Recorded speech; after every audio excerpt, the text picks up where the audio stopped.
37வது கணக்கு சாமி. இரு கப்பல்கள் கலங்கரை விளக்கத்தின் இரு பக்கங்களிலும். இரு கப்பல்கள் ஃபர்ஸ்ட் கப்பல் தான் கொடுத்துறாங்க. அந்த கப்பல் பேரு ஏ பின்னு வச்சுக்கிறேன். இரு கப்பல்கள் கலங்கரை விளக்கத்தின் இரு பக்கங்களிலும். அப்ப கலங்கரை விளக்கத்தை நடுவில் போட்டுக்கிறேன். ரெண்டு பக்கத்திலையும் இது பேர் என்னது சிடின்னு போட்டுக்கிறேன். ஓகேவா? கலங்கரை விளக்கத்தின் இரண்டு பக்கங்களிலும் இரு பக்கங்களிலும் கடலில் பயணம் செய்கின்றன. இரு கப்பல்களில் இருந்து கலங்கரை விளக்கத்தின் உச்சியின் ஏற்ற கோணங்கள் முறையே இங்க இருந்து இங்க போகுது, இங்க இருந்து இங்க பாக்குறாங்க. ஏற்ற கோணங்கள் முறையேன்னு சொல்லிட்டாங்க. ஃபர்ஸ்ட் போடுது. அப்ப இது கோணம் குறிக்கணும்னா கண்டிப்பா இந்த நேர் போட வேணும். போட்டாச்சு. ஃபர்ஸ்ட் இருக்கிறது 30 டிகிரி, அடுத்து இருக்கிறது 45 டிகிரி. ஓகேவா?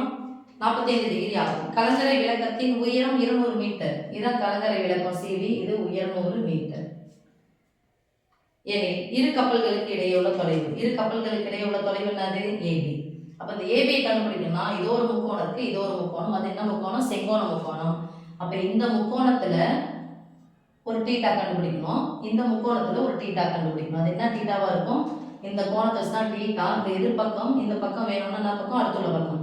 எதிர்பக்கத்தையும் அடுத்துள்ள பக்கத்தையும் போட தீட்டானா தீட்டா டேன் தீட்டா. அப்போ போடலாம் tan theta equal to எதிர்பக்கம் பை அடுத்துள்ள பக்கம். இது காமனா உங்களுக்கு தெரிய வேண்டியது. tan எத்தனை டிகிரி? 30 டிகிரி. எதிர்பக்கம் யார் இருக்கிறாங்க? 200 பை அடுத்துள்ள பக்கம் யாரு? ஏசி. இதையும் சேர்த்தாதான் இரண்டு கப்பல்களுக்கு இடையே உள்ள தூரம் வரும். ரைட்? அந்த ரெண்டு முக்கோணம். அப்ப இதை ஏசி கண்டுபிடிக்கணும், சிபி கண்டுபிடிக்கணும். இதை வச்சு தான் tan theta கண்டுபிடிச்சு கொடுக்கணும். இப்போ tan 30 டிகிரி மதிப்பு 1/√3 equal to 200 by AC. AC தான் எனக்கு தேவை. இந்த பக்கம் எடுத்து வந்தோம்னா வகுத்துல இருக்க ரூட் பண்ணா பக்கம் போனா பெருக்கலாம் வரும். So a c equal to 200 into √3 இந்த மீட்டர்னு எழுதணும். எழுதிட்டீங்கன்னா இங்கே எழுதிக்கலாம். 200 √3 எழுதிக்கலாம். 45 டிகிரி வந்து ஒரு ஸ்பெஷல் இருக்கு. எதிர்பக்கமும் அடுத்துள்ள பக்கம் எப்படி இருக்கும்? சமமா இருக்கும். எதிர்பக்கமும் அடுத்துள்ள பக்கமும் சமமா இருக்கும். ஏன்னா இது tan 45 டிகிரி மதிப்பு 1.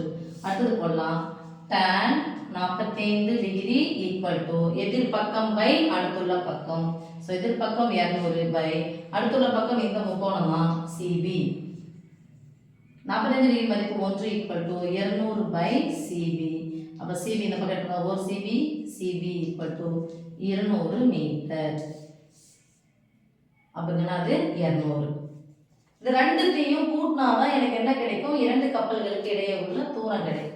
ஸோ இரு கப்பல்களுக்கு இடையே உள்ள தொலைவு. அப்போ நான் பண்ணோம் ஏற்கனவே நான் அளவு எடுத்து எழுதிட்டேன். பரவாயில்ல. 200√3 + 200. இது இரண்டு கப்பல்களுக்கு இடையே உள்ள தொலைவு எது? AB equal to 200√3 + 200. நடுவில் ப்ளஸும் மைனஸ் வச்சா பொதுவாக இருக்கிறத பார்க்க போகிறோம். ஸோ பொதுவாக இருக்காங்க 200. வெளியே பொதுவாக எடுத்தால் ப்ராக்கெட் போடணும். ப்ராக்கெட் போட்டால் கேன்சல் பண்ணுங்க. ஒரு முறை √3 மதிப்பு 1.732. அது கூட ஒன்று சேர்த்தானா வந்துடும் சாமி 2. நடுவில் ப்ராக்கெட் வேணா போடலாம். இன்ட்டு போட்டுக்கலாமா? இப்போ அப்படியே பெருக்கிடுங்க. 2 2 4 3 2 6 7 14 4 மீதி 1 2 4 1 5 2 0 பின்னாடி சேருங்க. 3 ஸ்தானம் தள்ளி புள்ளி கொடுத்துங்க. இங்க மீட்டர்.